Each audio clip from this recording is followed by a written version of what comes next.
All right, we're back now with our last speaker for the day. Hey, Carmen, welcome. So, Dr. Herring is a licensed physician and a surgeon certified in osteopathic manipulative medicine and neuromusculoskeletal medicine.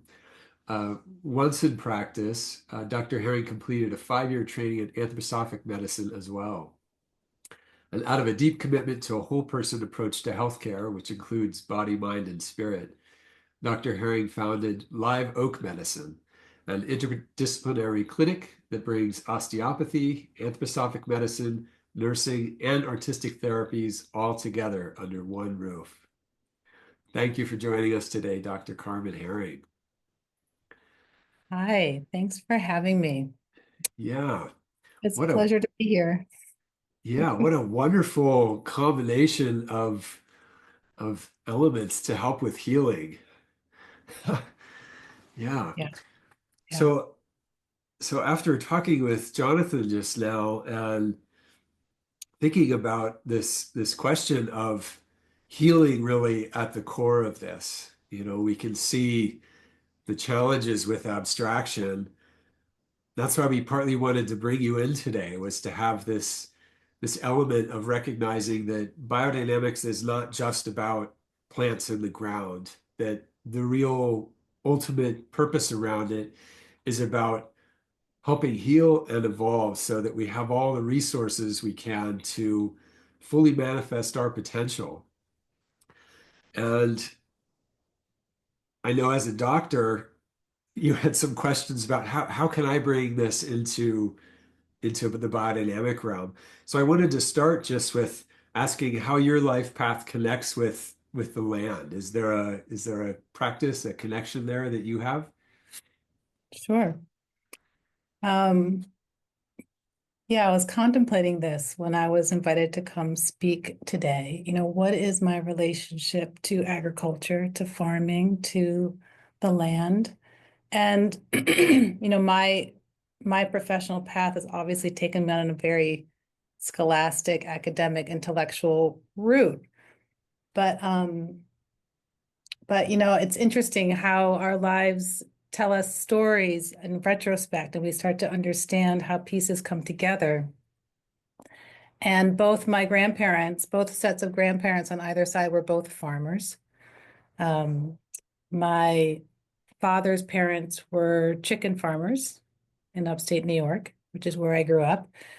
And my mother's parents were ranchers and farmers in Spain, which is where she was from. And so I would kind of go back and forth a lot between Spain and New York.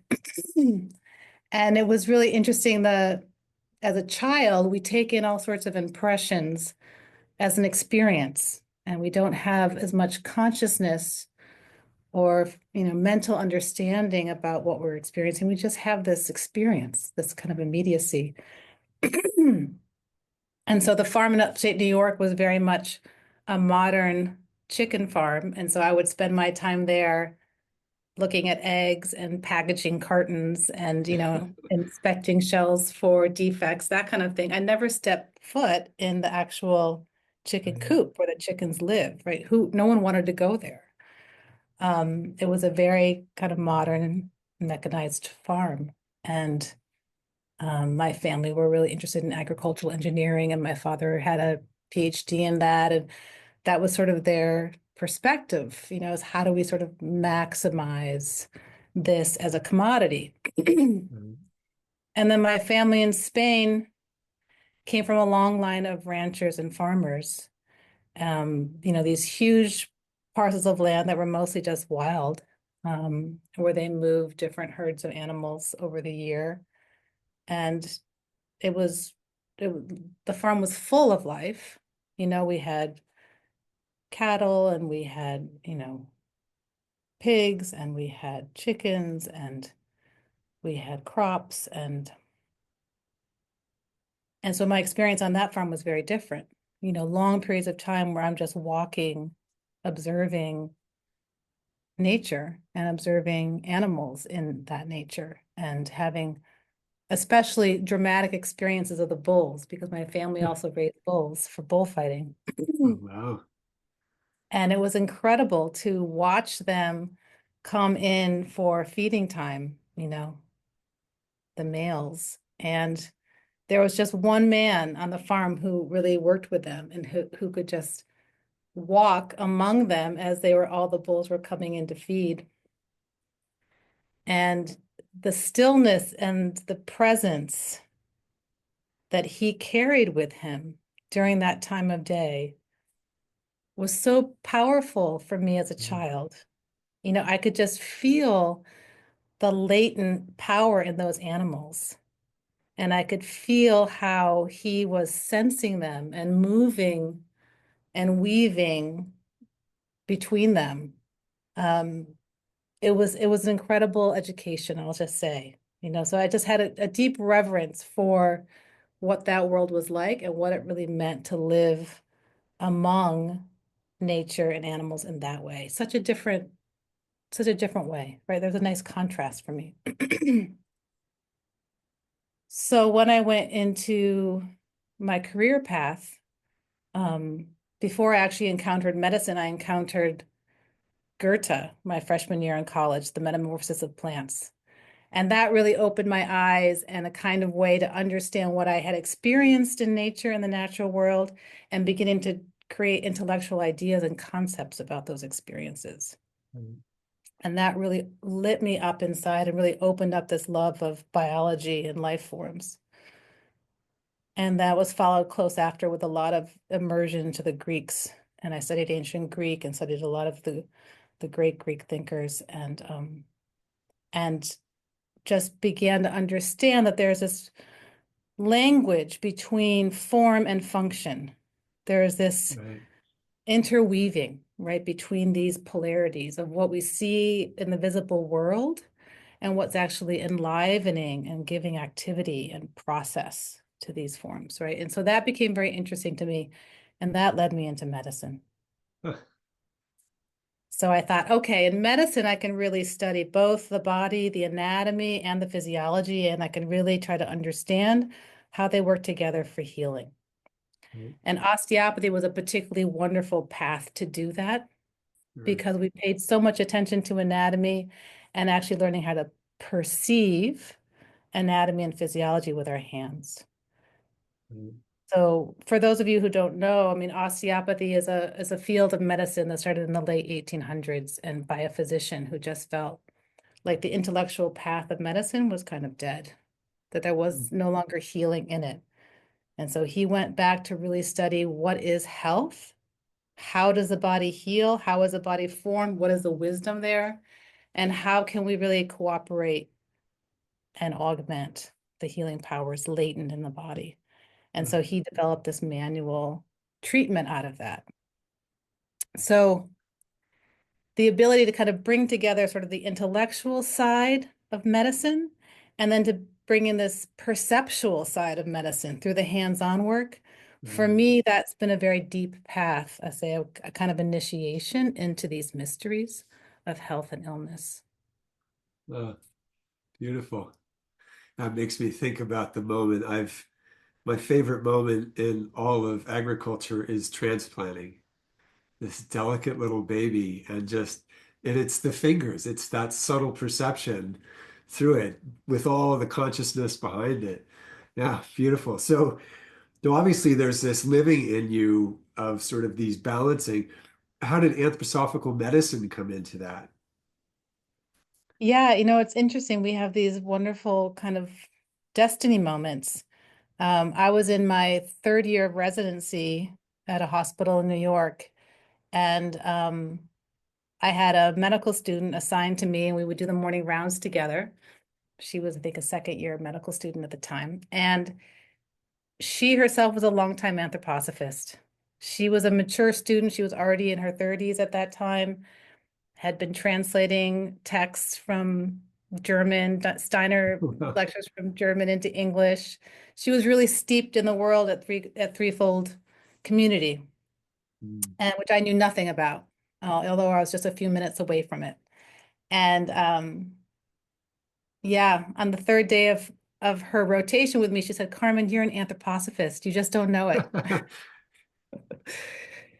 And so she told me about the fellowship and threefold community and said, there's a doctor's course that's going to start in just a couple of weeks. You should just go over there. It's a 3-day weekend. Alicia's running it. She's great. Gerald Carnow's there. You should go over and check it out and see what you think.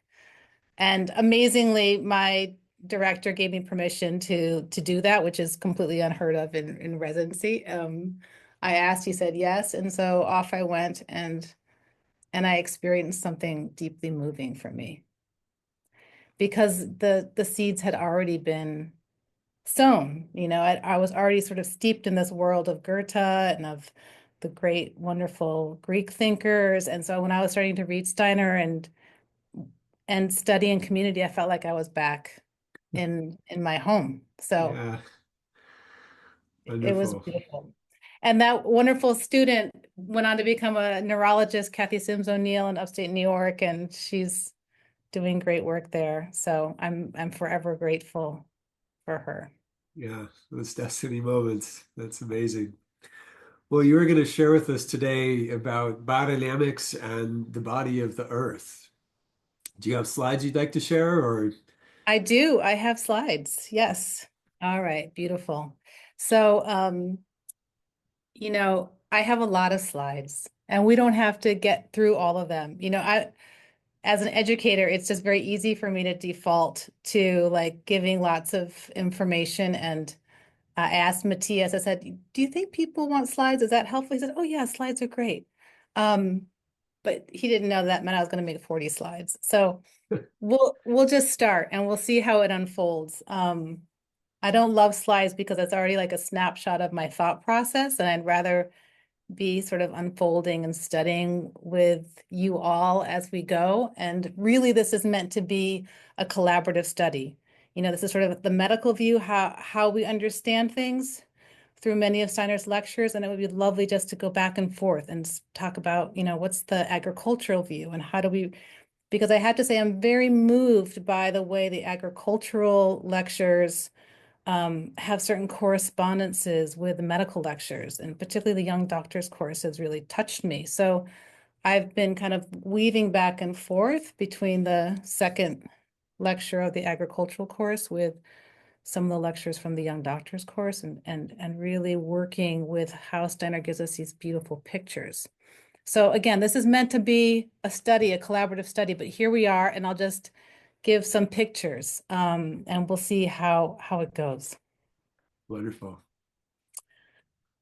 So this is a picture I love. We all are very familiar with it. This is, a picture from the 1800s, but it's just about what we're all trying to do, which is how do we sort of pierce the Maya, the sheath of what appears, of the appearances, and see beyond to really the cosmic workings, the spiritual mysteries, right? And so this is what we're trying to do together. And Steiner that builds these beautiful pictures that are working in the human body and also in the plant world, right? And of course, the animals too, and shows us all the different ways the spiritual world is expressing itself and coming into form.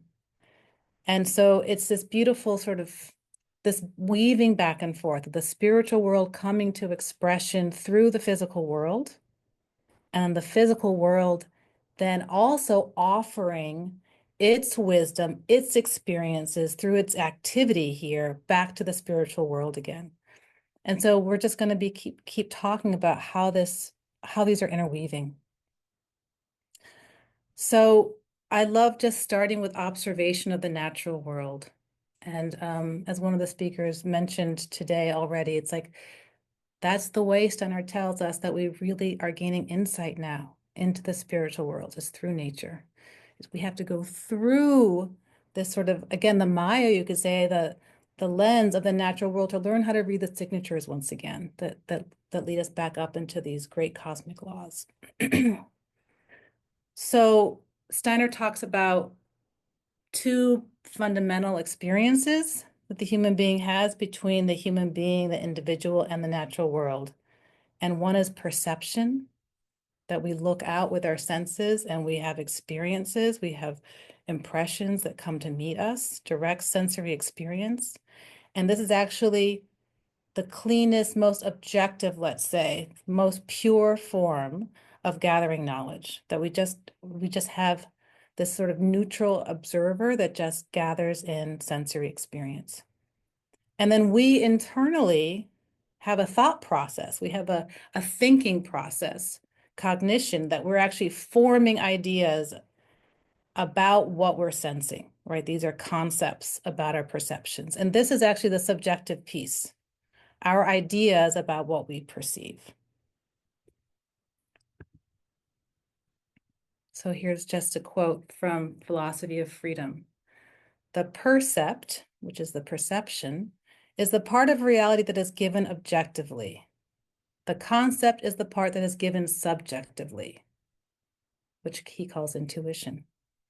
Only the union of the two, that is, the percept fitting systematically into the universe, constitutes the full reality.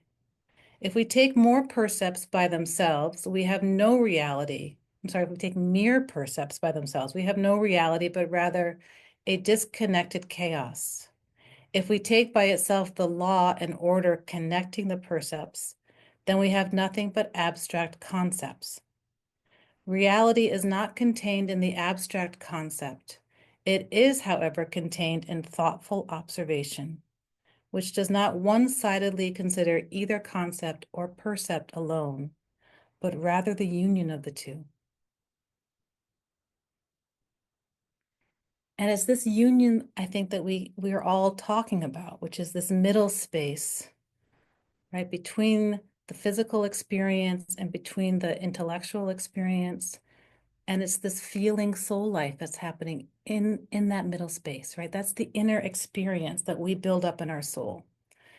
And so many of the meditative verses that Steiner gives us is really about how to develop this capacity, right? How to really unite ourselves with our perceptions. So that's the thoughtful observation. So uniting our thinking with our perceiving. And again, we're uniting our perceiving and our activity with our thinking, enlivening our thinking. And this back and forth, right? Activating our perceiving, enlivening our thinking. This is that soul space that really creates an inner experience. So we begin to live with nature, live with the processes of life. And that's how we can really shape and heal the world. So let me just give us something that we all know about, just as like a leaping off point. So we're just going to look at substance, right? And there's three basic phenomena that have been sort of discussed and taught and elevated, I would say, for eons. And the first principle is this salt forming principle. So we see that in solutions where substances suspended in this usually a watery kind of element, then something can actually be precipitated out. And this is a process of substance appearing, right? This is a process of revelation. Something that is not seen becomes visible. And in this process of becoming visible, there's actually a release and expansion of warmth. So the warmth that was held in this invisible solution process, that warmth becomes expressed, and the substance, then we could say, falls into gravity. And so this is a beautiful picture of the root process, right? The substances that are held in the plant, the leaf and stem, how they precipitate down out into the root. And it's a kind of contracting, a densification. So this is the salt principle. And then we have the polar opposite, which is a sulfur principle, right? This is the principle of combustion and dissolving and evaporating. And this process actually needs warmth. So we say it binds warmth, it requires warmth, right? It pulls warmth into itself. And then the substance actually expands, dissolves, and disappears. And so this is a process that belongs very much to the flower and the fruit, right? And this is this releasing and expanding and dissolving. So we say this is, in a way, it's a kind of dying process. And the others is a kind of birthing process, right? Something appears and something disappears. And then in between the two is Mercury, right? And this has a dual nature. It streams between these two opposites. So it's not a solid, it's not a gas, it's this fluid mobile element. And it has both this ability to evaporate and disappear, and also an ability to kind of break up and form into individual pieces. So it has both the sulfur and salt principle in it. It combines them, it alternates them, it harmonizes them. And in this, we have this principle of adaptation and also transformation. One pole to the other, we need Mercury. So here's this wonderful famous picture of Hermes Trismegistus. We are all, I'm sure, familiar with this picture, this ancient alchemist, leader of much of the Egyptian culture, and this great initiate who understood these processes and really worked actively with them, seeing how the cosmic realities are coming into the earth and how the earth realities then lift back up into the cosmos. And so we're weaving back and forth between the heights and the depths. And this is something, of course, that biodynamics works so much with. And here's just some medical language about the same thing. So the sulfur is more this anabolic upbuilding activity. The sol is the catabolic breakdown activity. If we have too much of the upbuilding, we get inflammation. And if we have too much of the breaking down activity, we get sclerosis. So one is sort of a inflaming, warming, dissolving process. It's often hot, it's often painful, it's often swollen and puffy, right? And the contracting process, the sol, is more of a hardening, a stiffening, a deadening process. And so health is somehow always weaving in this Mercury in between that always keeps us away from the extreme edges where illness arises. So how is this expressed in nature? And here we have this beautiful picture because it's very hard to see in the plant all three activities and expressions at once, right? So here we have a picture of the root moving down centripetally to the center of the earth, and a picture of the stem and leaf and flower that's radiating up to the cosmos. And we have this beautiful middle place, this wonderful soil horizon space, right? That somehow is mediating between.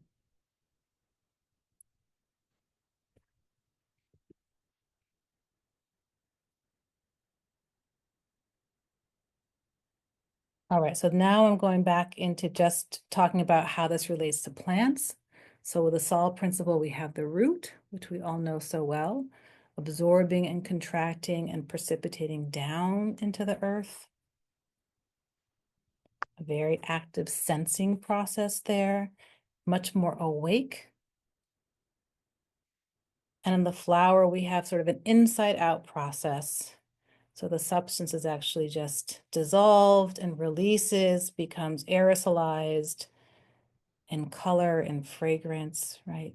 Volatilized, expands back out to the cosmos. And the leaf, beautiful leaf process in between that's breathing and rhythmically alternating.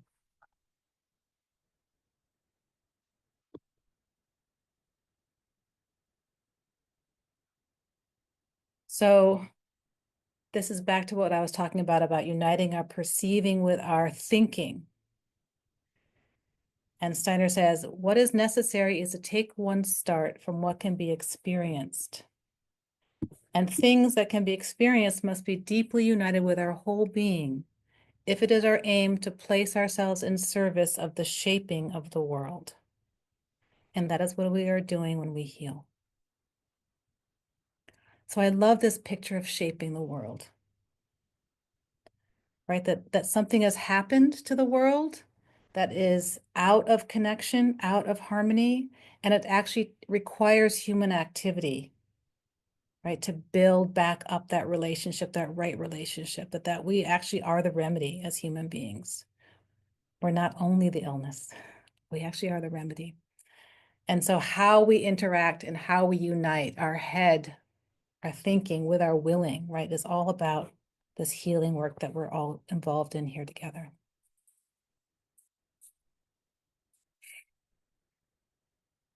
So I thought I would just take a moment to read the Healing Spirits verse. Again, I think many of you are familiar with it, but it's just a wonderful picture of this Tria Principia of the sulfur, Sol, Mercury. This picture is actually taken from the Young Doctor's Course, Lecture 5, but I really love the way it speaks to this verse from Lecture 4. So I'll just read it. You healing spirits, you unite with sulfur's blessing of the ethereal fragrance. You come to life in upward springing Mercury, dewdrop of growing and becoming. You make your halting place in the earth salt, which nourishes the root in the soil. And this is what the cosmos is speaking to the soul, right? These three activities. And then the human being answers this cosmic call. And the human being says, I will unite the knowledge of my soul with fire of the flower's fragrance. I will bestir the life of my soul on the glistening drop of leafy morning. I will make strong the being of my soul on the all-hardening salt wherewith the earth carefully tends the root.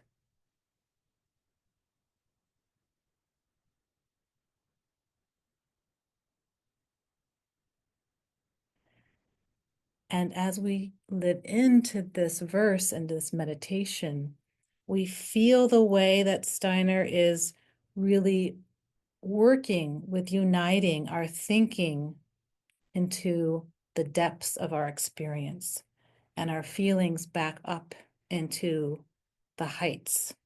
And so the knowledge of the soul uniting with the cosmos through the sulfur process, right? So we're enlivening our thinking and we're making strong the body, the being of the soul through the salt process. And then in between, we have this life of soul, right? That's glistening, growing, expanding.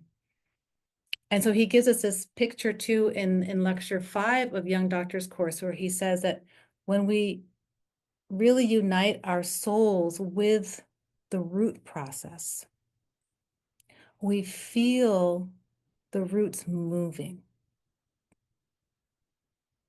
We feel their activity in the soil responding to the far planets of the cosmos. We actually are living into their relationship to the outer planets, particularly Saturn. And we're seeing how they are sensing and following that activity, actually moving with the furthest reaches of the cosmos. And in the plant itself, the stem and leaf, we really feel this earth-sun movement. We feel the rotation of the earth around the sun and how the plant is orienting to that through these beautiful spiraling movements. He says it's more accurate than the Copernican models, right? And then in the moon, we had this experience of what's happening, particularly in the seed process, of this kind of separating out, this recreating, but also a separating. It's this new step, it's this new forming, this breaking away, this beautiful moon picture. And we can feel that happening. We can feel how there's something that's growing and ripening and separating out away from the plant in that seed process.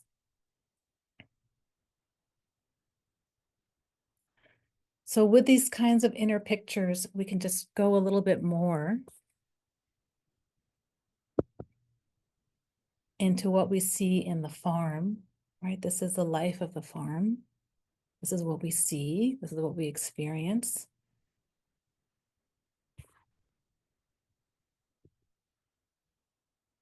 And again, this picture, right? To remember that there's something beneath. And so what's above, Steiner says, when we're living and working in the farm, we're really in the belly of the farm. And when we're in the soil and root, we're really in the head of the farm.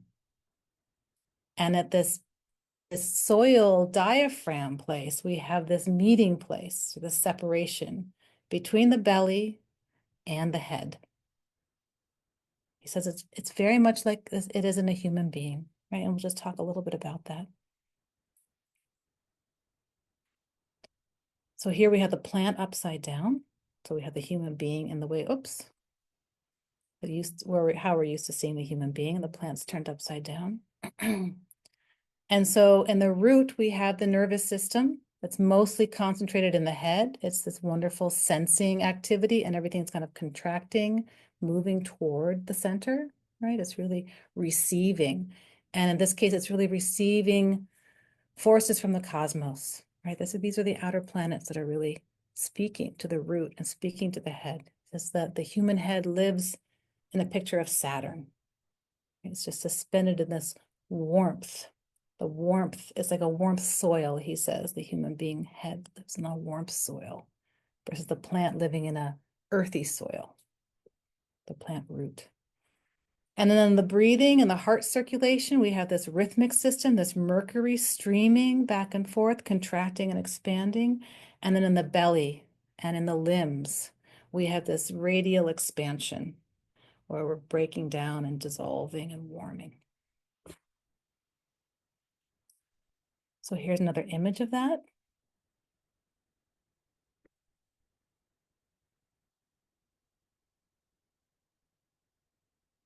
Just to have pictures.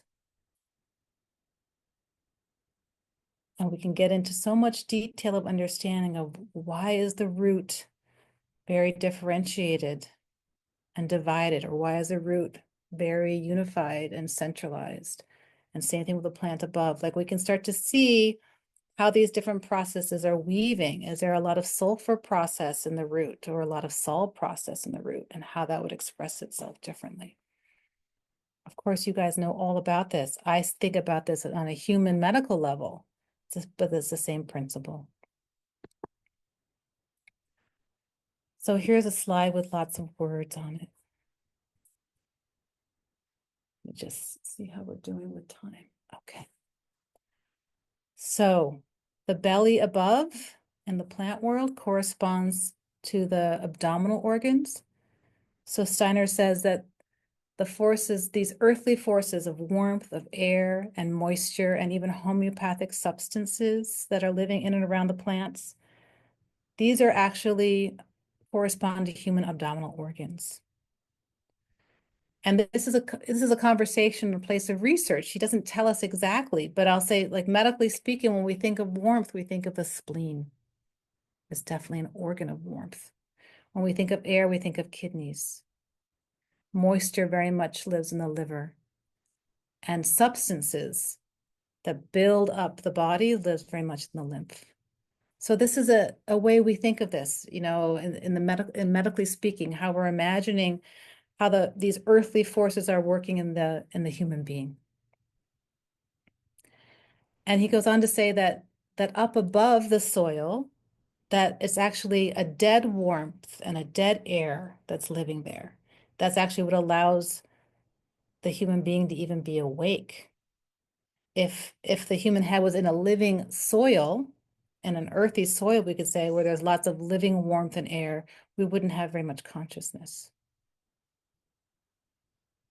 And so something moves these earthly forces from these elements, these physical elements of warmth, air, moisture, and substances.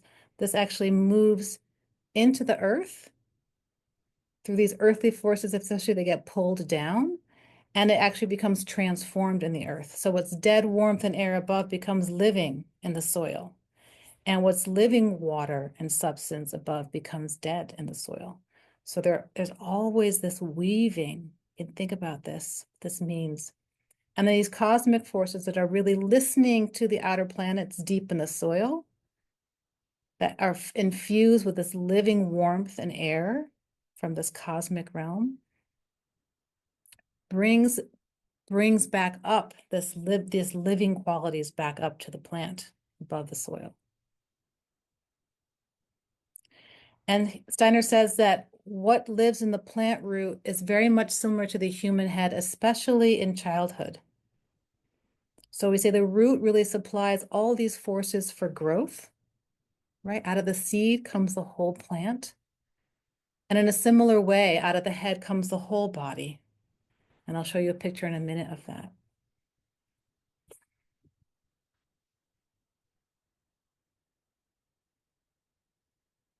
And he goes on in the agricultural course in the second lecture to really talk about this polarity between clay and lime. And that we actually need the clay to really stream these forces of silica, these cosmic forces, to bring them up into the plant. So the silica, the sand and stone that's in the soil, even at very deep levels, acts as this wonderful receptive organ of these cosmic forces, but we can really help move that, or it does move already if the clay is there, and we can help that process through this clay activity that really brings that streaming upward, which is like a sulfur process. And then the elements of nature that are needed in the root, these earthly forces, are drawn down by the lime. In this way, kind of like a Sol principle. And so we can work with that, sort of this mineralizing activity that brings things down. And he gives us a picture of the inner planets, the ones that are closest to us, really working in the plant above the soil, and the outer planets working most strongly in the root below the soil. And in the same way in the human being, that the head really belongs so much to the outer planets. We see, he talks about Saturn very much in this round dome of the head. And then we have Jupiter more into the brain substance, and Mars very much into the voice and the thyroid. And then we come into the sun sphere. And then we move down into Venus in the kidneys, Mercury in the intestines, and the moon in the reproductive organs below. So it's this wonderful movement. And he explains something similar, a little different, but similar in the animal, although horizontal to the ground. And of course, in the plant, it's reversed from the ground up. And so here's a picture of growth and maturation. And so in child development, it's a really nice way of thinking about this, of how all the forces really live in the seed of the head, and that they're slowly just expressed and radiating out from the head to the body through the growth of the first 21 years. But there's a counterflow, a counter movement, we could say, from the periphery, from the limbs, up back to the head. That involves really the activity of our willing, and that's a maturation and development process. So the human being grows from the head to the limbs, but actually matures from the limbs back up to the head. And there's a similar counter stream in the plant that was just shown in the earlier picture, right? And so that has to do with so much with the clay and with the lime.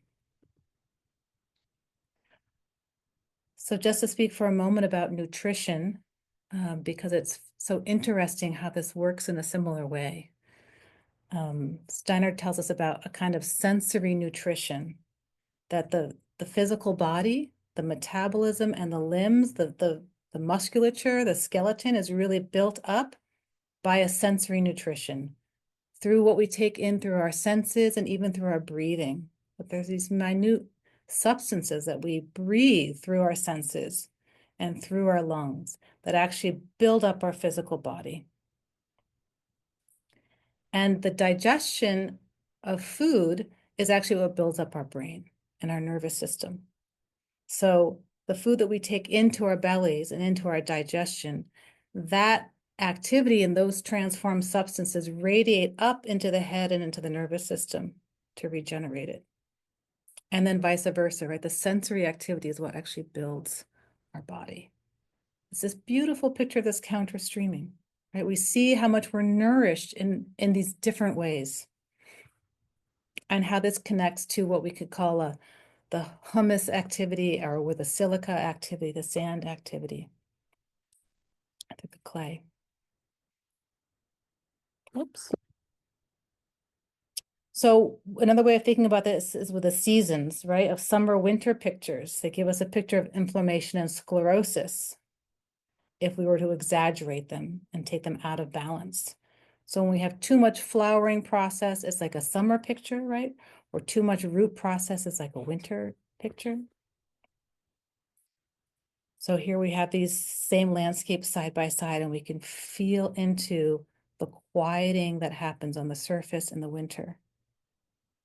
But that activity all has not disappeared, right? It's just moved into the depths, right? Beneath what we can experience. And how the summer picture, everything is expressed and revealed above, right? This huge exhalation of the soul forces.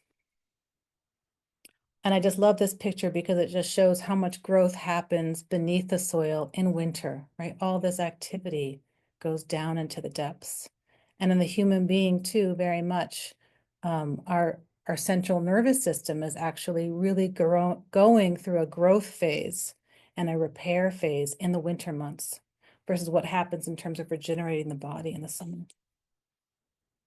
And we feel this, intuitively we feel this. Just some more pictures of the same thing.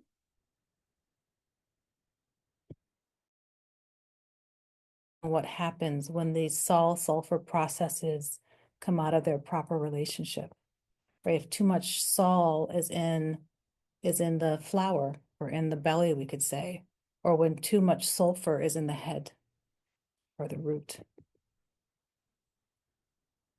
So if we have a summer process that moves into winter, what would happen? Or a winter process that moves into summer.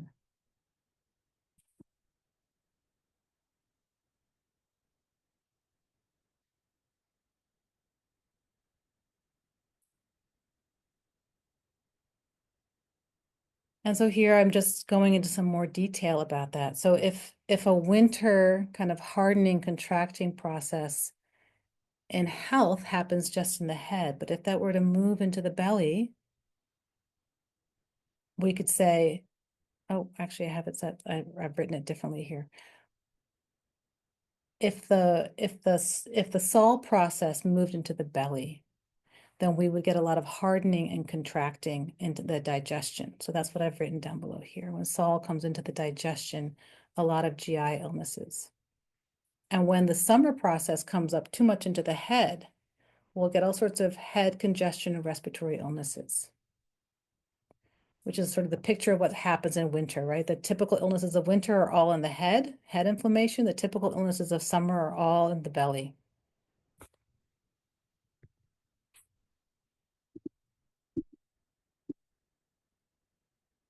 And I give just some more examples, right? So too much winter in the metabolism, you'll have stiffness, rigidity, things will cool down too much and they'll contract, right? And typical illnesses are like osteoarthritis, hardening diseases, arteriosclerosis, spasms and contracting of the gallbladder, of the kidneys, right? So these are colics, irritable bowel, spasm of the colon. Raynaud syndrome, COPD. There are many examples of a hardening process in organs that need to be loose and mobile, right? And these tend to be chronic illnesses, hardening or sclerosing illnesses. And too much summer is the opposite, right? So with too much warmth, too much swelling, things are loose and undifferentiated, right? You lose proper border and form. So this would be a fever, migraines, headaches, nerve pains, So these are all the radiculopathies and radiculitis, sinusitis, bronchitis, pneumonia, all these inflammatory illnesses, allergies. These are pictures of inflammation and more acute illnesses.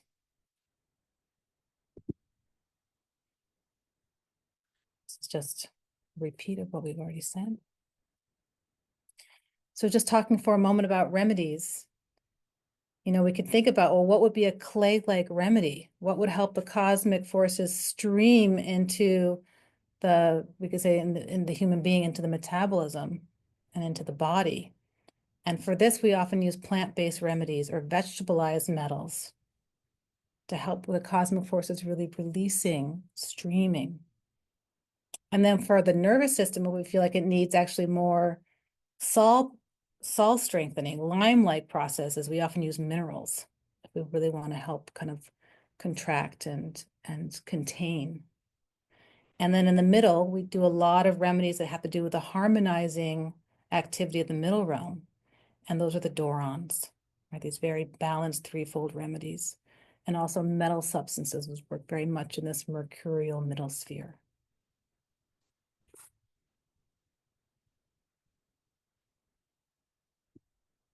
And I can't see the clock. Can you tell me how I'm doing with time, Ben? Yeah, we'll go till the 15-minute mark. Okay, good. So we're doing okay. So another way that Steiner talks about this polarity is through radiance and heaviness. This is again from the Young Doctor's course. So heaviness is a kind of sol, right? And radiance is a kind of sulfur. And it's wonderfully confusing because these are constantly intermingling in life and in healthy processes. So it's so easy to get confused and turned around because our experience of these is really interpenetrated. And so really it's kind of you could say it's a kind of abstraction. It's a kind of pathologizing to really see them as polar opposites. But he says something really important in this lecture about radiance and heaviness. This, I believe, is lecture 5. Oh, no, it's actually lecture 7. And that is that there's something really important about creating a proper boundary and separation between these activities. He says it's really important for these soul processes of the radiance to not overwhelm or overcome the proper heaviness of the body, that it needs to live in its sphere and not dominate the other sphere. And likewise, the body, the heaviness of the body, the earthy aspect of the body needs to stay in its sphere and not dominate and reach over into the soul sphere inappropriately. And it's so interesting to really kind of contemplate what he means by this, because as we said earlier, sometimes he really wants us to bring one to the other and the head back down, right? And so what is he pointing to here in this powerful meditation? Boundary. And so we're not just talking about substances here, and we're not just talking about cosmic earthly forces. We're talking about this interesting realm that has to do with our ongoing evolution. Because he talks about how the physical body is really made up of this great working of the hierarchies. Right? The physical body is really this universal spiritual activity. And the soul has very much to do with our individuality and with being a vehicle of the emerging spirit eye, right? The individual eye. And so in this picture between soul and body, he's really showing us this sort of contrast between the universal spirit and the individual spirit eye. And how it's important that those domains be respected. Because there's certain wisdom in the body that's a cosmic wisdom, that the individuality actually will not be able to guide and direct by itself. It actually needs the wisdom of the universal. And vice versa, there's a certain kind of future activity of the I that can't be understood or guided, let's say, or mastered by the universal. So we need a certain freedom in the radiance and a certain reverence in the physical.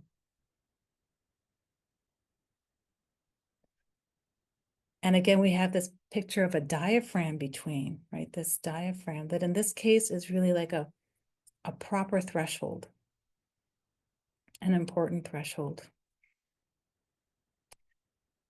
And so I will just read this radiance verse as we get close to our closing here.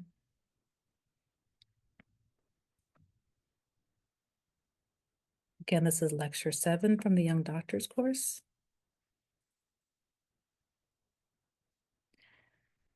See in your soul power of radiance. Feel in your body might of heaviness. In power of radiance, raise the spirit eye. In might of heaviness, God's spirit wells. Yet shall not power of radiance lay hold of might of heaviness, nor may might of heaviness permeate power of radiance. For when power of radiance seizes might of heaviness, and when might of heaviness enters power of radiance, then in world confusion, soul and body bind each other unto perdition.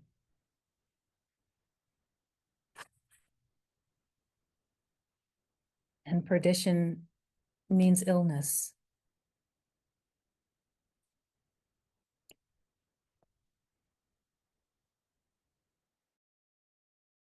He gives us some more pictures with this radiance and heaviness relationship. And he specifically says, when this power of radiance, right, when this spirit I overcomes or moves into the realm of the heaviness, the might of heaviness, which is the universal I, we could say, the God spirit, the soul moves too much into the body, right? He says that's a picture of physical illness, when soul forces are in the body where they don't belong. And he says when we have the reverse, when the body, the might of heaviness of the body permeates and dominates the soul radiance, then we get mental illness.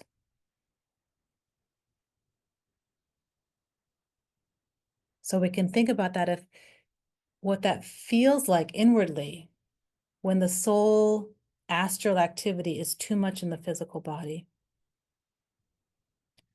We shouldn't really sense our physical body, right? Our physical body should feel good, should feel neutral, should be really asleep to us. But if our sensing activity is too much in our body, the soul activity is too strong there. And that's a beautiful picture of illness when we're feeling all sorts of things, right? Dis-ease, disease. And vice versa, when our body takes hold of our sensing, takes hold of our consciousness, and so we actually can't sense, it's a certain dulling or it's a aberration of our senses, where our senses are no longer clear, our perceptions are no longer clear.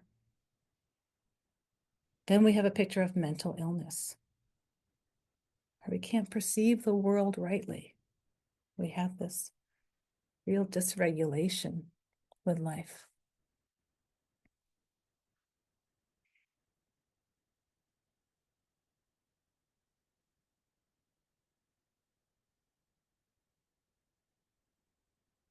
So this might of heaviness and power of radiance lives within this tria principia that we've been talking about, the Sol, sulfur, Mercury, that has a relationship to the evolutionary phases, old Saturn, old Sun, old Moon.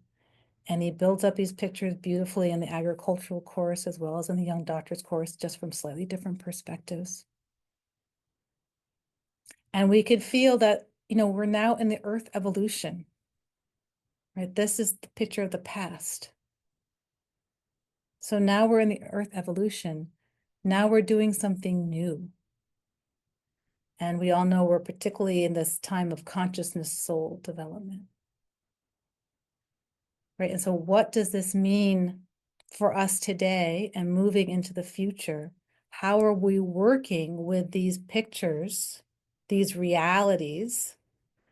How are we working to enliven them through our own feeling experience in this middle realm, right? How are we really working to rightly live with, right? So it's a perceiving, an active perceiving, an active observation, a thinking will, right? How are we weaving back and forth in this community realm? Because the physical body, Stunner is just telling us so beautifully, is not just our own physical body, it's a physical body of the earth, right? We really have, in a way, we have one body, right? The whole earth community is one body. Humans, animals, plants,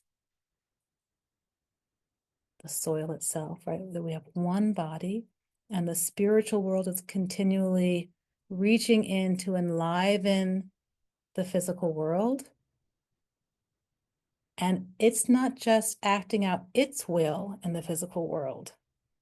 We actually have this individuality in the human being, an individuality that's become incarnate in us, that we're actually acting out our will in right relationship with.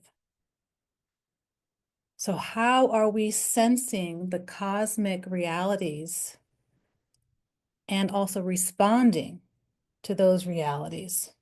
How are we living with them so that we actually become a physical expression in our lives and work of the true human being,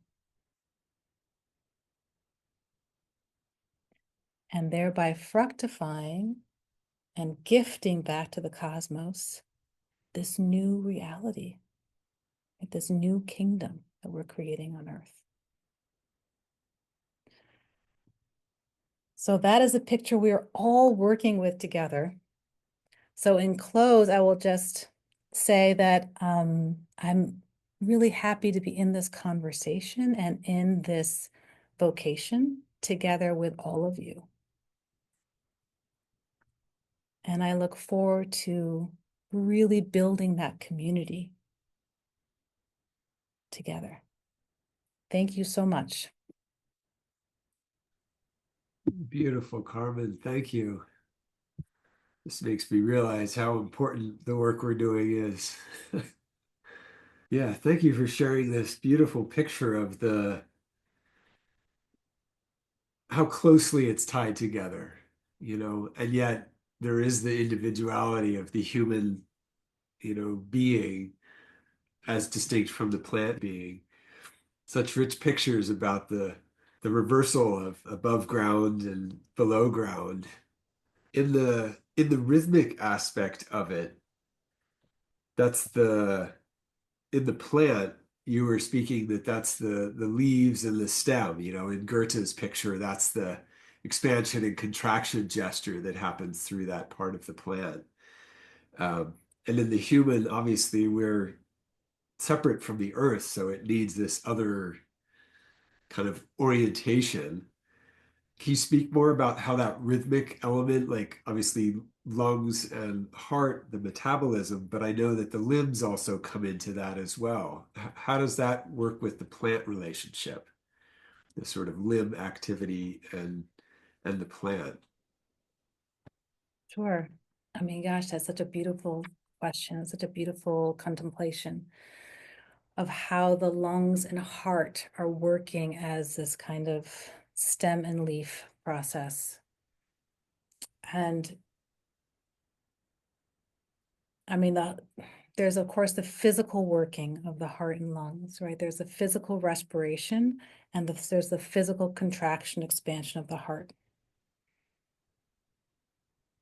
But there's also the soul level of those activities. What's happening on a Right. soul level when we Yeah. breathe, right? And so when we breathe in, right, we say on a soul level, we actually move into the periphery. And when we exhale and breathe out, we actually come back into the center. So it's this alternating. What's happening with our consciousness is different from what's happening with the activity of the air moving. Right. If I take a breath in, I'm really like in the world, I'm awake, I'm out here. And when I just exhale and let it go, I come back to my center. Yeah, it's almost the cell of that. Exactly. Yeah. Exactly. So I'm living in this soul for soul experience just in that activity alone, Huh. which the plant does beautifully through its own breathing, which happens so much through that leafing process, right? And you can feel that the plant, it isn't just breathing, it's actually its whole form is following its breath. Right. So when it expands, it's breathing out, right? And when it, or actually it's breathing in, and when it exhales, right, the form is coming in. So the whole leaf form is showing this picture. And you can see a very round leaf is really doing mostly this.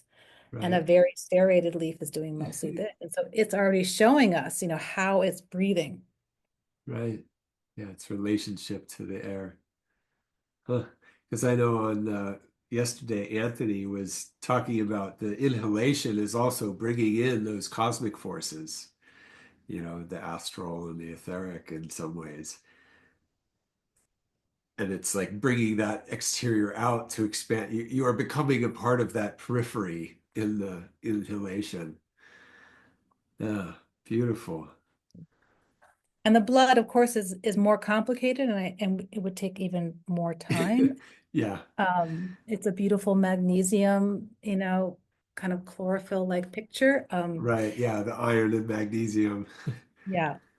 And so that's really kind of it's a vitalizing activity. It's a kind of an ignition activity. It's really like the spark of life is happening there. So it needs the breath, right? They work together. It needs the Right. breath. So how the breath touches the fluid substance of the body or of the plant and actually engenders life.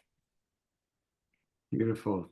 Well, we'll have more time in just a moment on our panel. Before we transition, I wanted to say, is there any place that folks can find more about your work and your clinic? Oh, sure. So for my practice, I'm at liveoakmed.org. That's my practice website. And I have wonderful colleagues here that I work with, both physicians, physician's assistant, nurses, art therapist. And then I'm also very active at PAM. I'm president of PAM, and I'm also the code training director. So anything that PAM is doing, I'm there. So Wonderful.